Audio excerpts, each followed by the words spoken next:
Olá, queridos alunos, professores e a todos que estarão aí acompanhando mais uma aula de retomada, né, uma habilidade que foi passada para vocês no segundo bimestre, né? Então, né, na próxima semana a gente aí volta aí continuar com as aulas do terceiro bimestre.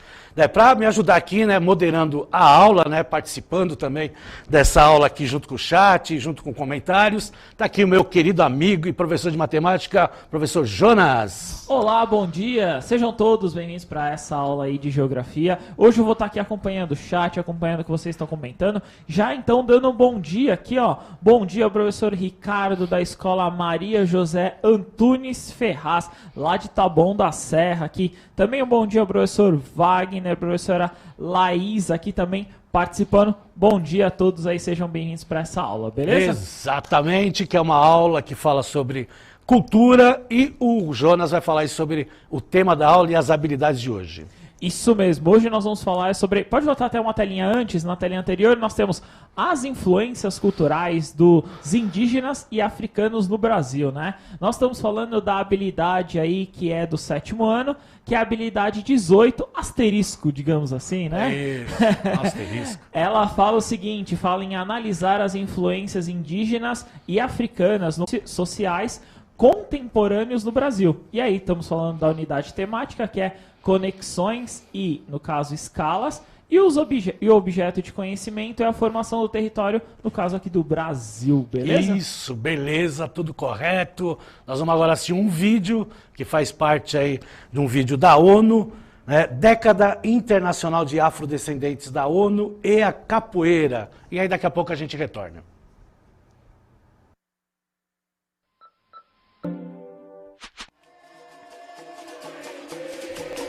Considerada pela Unesco como patrimônio imaterial da humanidade, a capoeira é uma arte que aproxima as histórias do Brasil e da África. Nascida no Brasil em meio à escravidão, a capoeira não apenas cresceu no continente africano, como se propagou pelo mundo. A 10ª edição dos Jogos Mundiais de Arte e Capoeira, que aconteceu em agosto, foi realizada na região do Cais do Valongo, ponto de partida para conhecer a herança africana. Que hoje está no mundo, e acontecendo aqui no Cais de Valongo justamente, é um encontro inédito. Os africanos chegaram aqui escravizados. Hoje eles estão sendo convidados para demonstrar sua cultura e encontrar com a cultura afro-brasileira, encontrar com o samba, com a capoeira, com o jongo, com o maculelê. Então uma coisa inédita.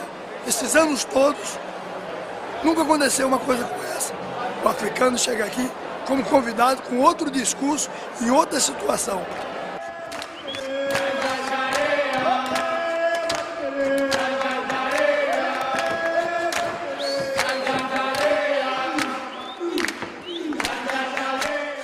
Na verdade, eu já conhecia, né? Eu conhecia aqui o Cais, é a primeira vez que eu piso, na verdade, mas o contexto histórico já conhecia. E estando a pisar aqui, emocionei-me várias vezes, né?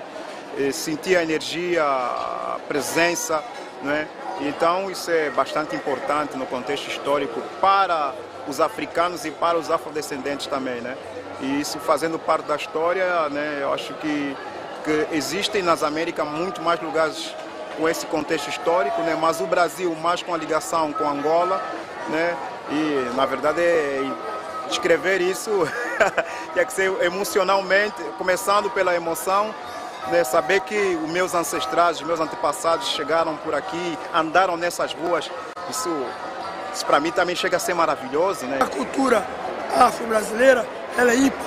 Então os avós da capoeira são africanos, mas a capoeira nasceu no Brasil. Eu costumo dizer, engravidou no navio negreiro e veio nascer em terra brasileira.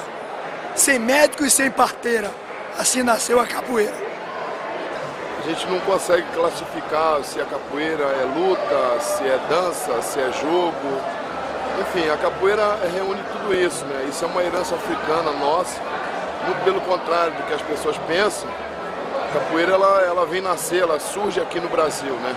Trazida pelos africanos, né? Eles não trouxeram a capoeira, eles trouxeram os elementos que fizeram com que a capoeira nascesse. Assim como algumas religiões afro-brasileiras, o candomblé, a umbanda, não é? A capoeira ela é afro-brasileira, ou seja, é uma mistura de muitas lutas, danças e rituais africanos que só deu origem aqui no Brasil. A Camisa costuma dizer que a capoeira é o que o momento determina. Ela teve que ser luta na época da escravidão, não é? Mas no momento de folga dos escravos, eles cantavam, eles dançavam.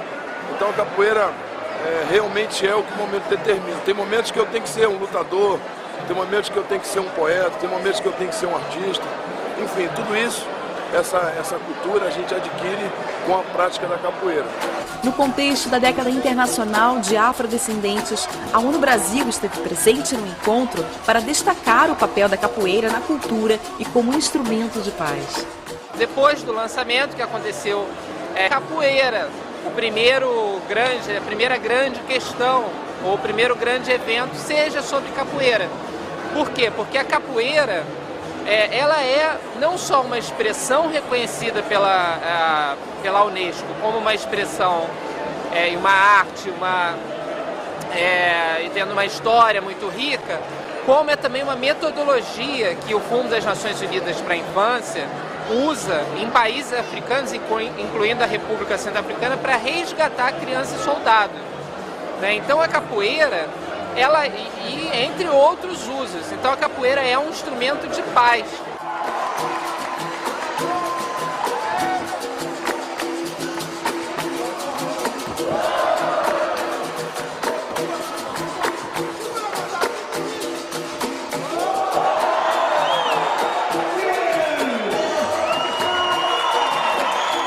Que a gente comentou aqui, o professor Giovanni está aqui falando assim, ó, bom dia a todos, ele está na escola aí com os alunos, participando, então você em casa, você aí na escola sempre participando, é importante aqui. E aí um comentário, aí eu não sei se é professor ou é aluno, eu imagino que seja aluno, né?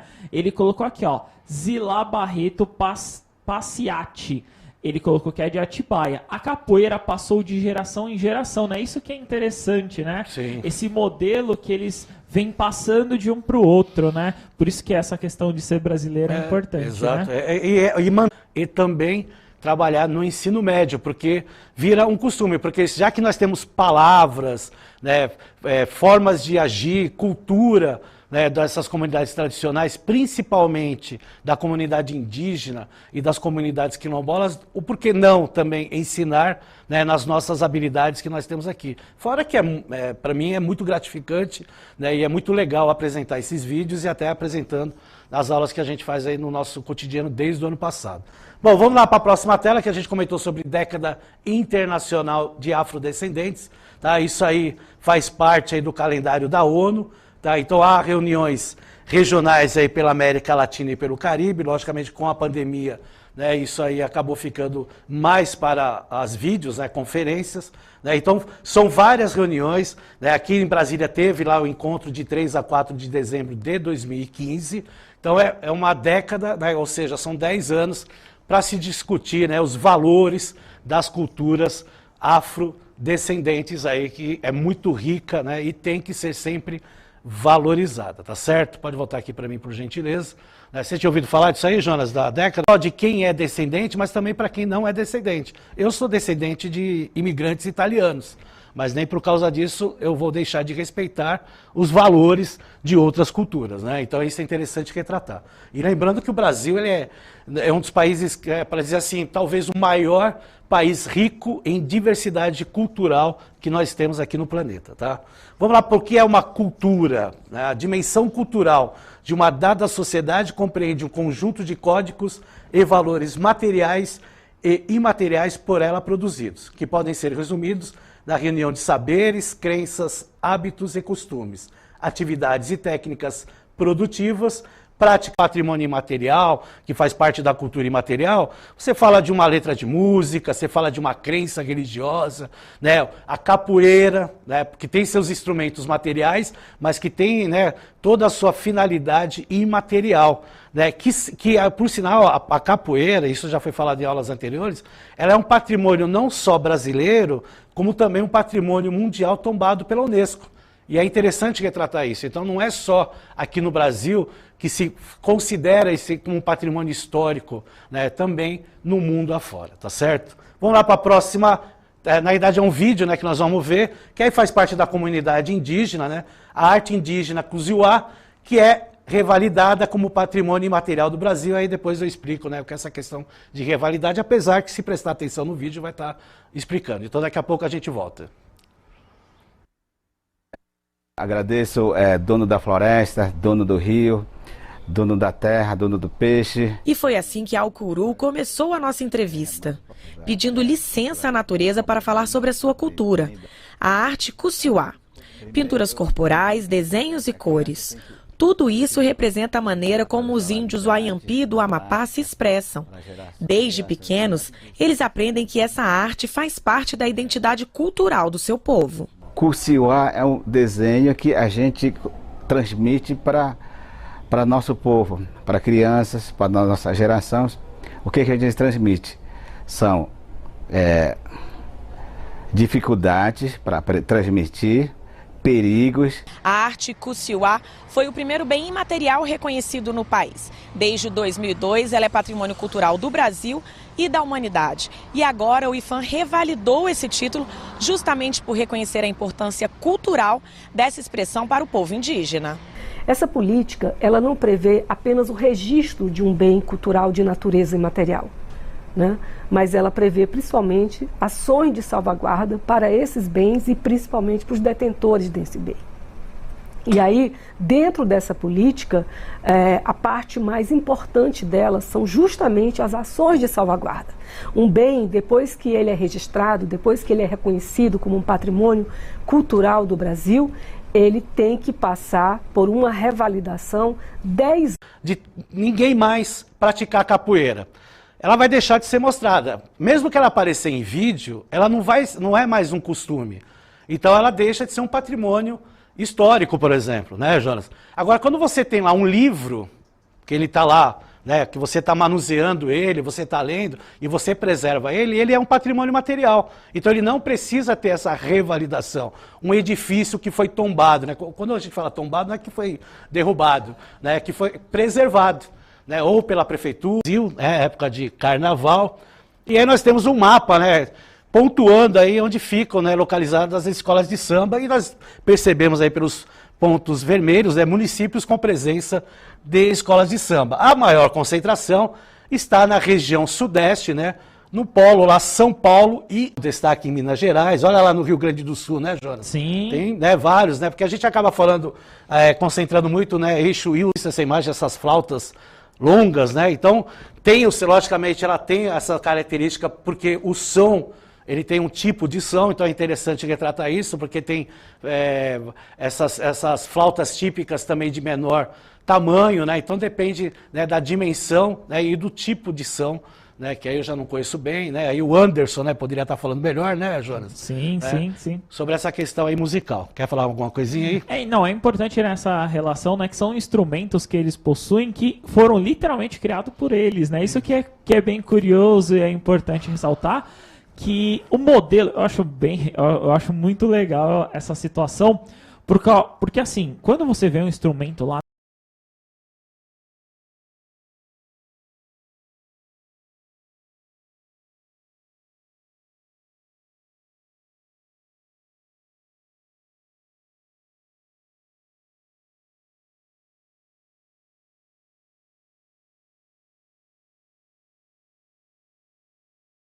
com maior concentração de grupos, né? No caso aí de capoeira, no território brasileiro. E a segunda pergunta aí, né, se eu observando no mapa também, quais são os motivos, né, associados a essa concentração? Então, olhando o mapa aí, eu consigo já identificar essa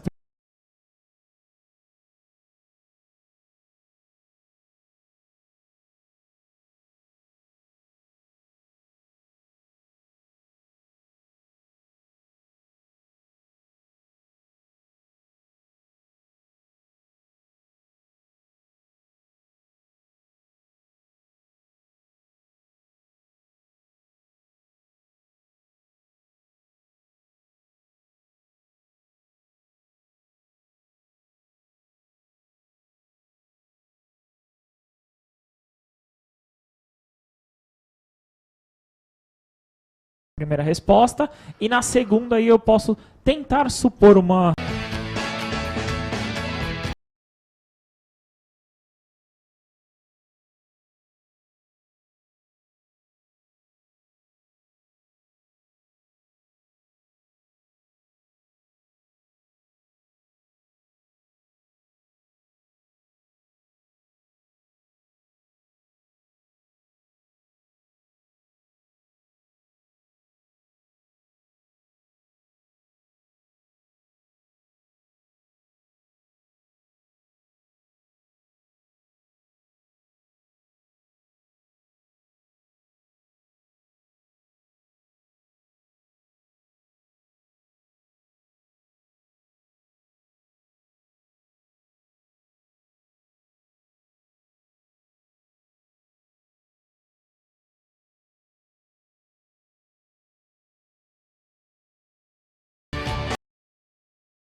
Então, por exemplo, a professora Milena colocou assim, ó, ela é da escola Jeremias de Paula Eduardo de Monte Alto. Aí ela colocou lá o 7º ano A, o 7º ano B e o 7º ano C participando.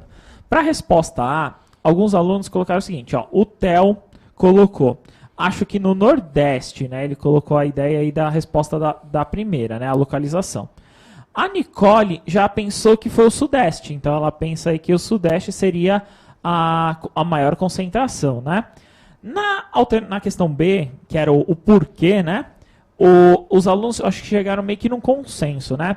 Os negros escravizados chegavam no Brasil em navios negreiros a partir da faixa litorânea. Eram levados para outras partes do país. Foi aí a justificativa que a professora Milena colocou.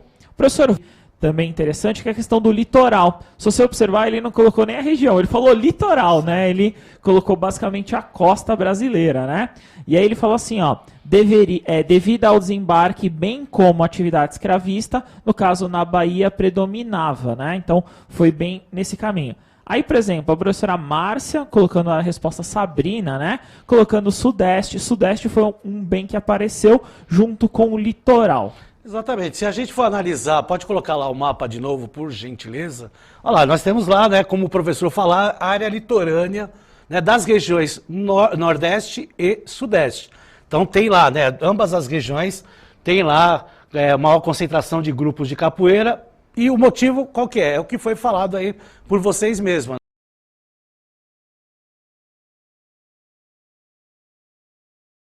De açúcar que envolveu aí a região Nordeste e posteriormente a região Sudeste, que se manteve, né, e até hoje se mantém, né, essa base econômica na área litorânea, principalmente destas duas regiões. Então, perfeita aí as respostas de vocês aí, parabéns e obrigado aí pela participação.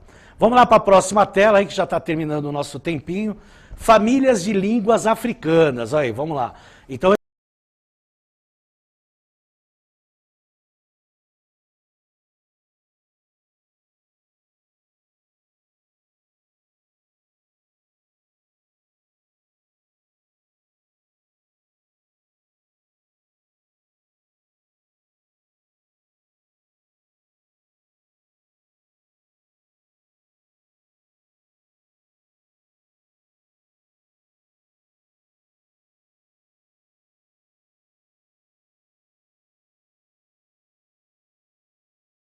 entre os séculos XVI e XIX, mais de 4 milhões de africanos originários.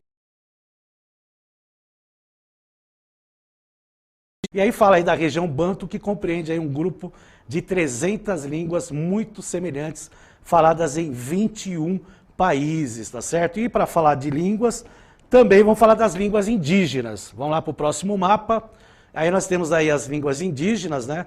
E aí a coloração, mostrando aí o grupo Tupi, o Marcogê, o Caribe, né? E vários outros que nós tínhamos, né? E algumas aí se extinguiram, mas temos ainda algumas línguas indígenas faladas aqui na América do Sul, tá certo? Para finalizar, um mapa aí de influência indígena, também de exemplos de palavras que nós utilizamos, que depois aí os professores podem estar utilizando essas palavras aí, né, e até falar o que representa aí para os alunos, tanto, né, da influência africana como da influência indígena. Entrar rapidinho aí no Saiba Mais, né, sobre aí a campanha Vidas Negras, tem aí o link, né, então pode imprintar. Beleza, pessoal? Obrigado aí pela participação no chat, obrigado aí pela participação de todos. Jonas, valeu pela parceria. Obrigado, eu que agradeço. Um abraço e não esqueçam de avaliar a nossa aula. Tchau a todos.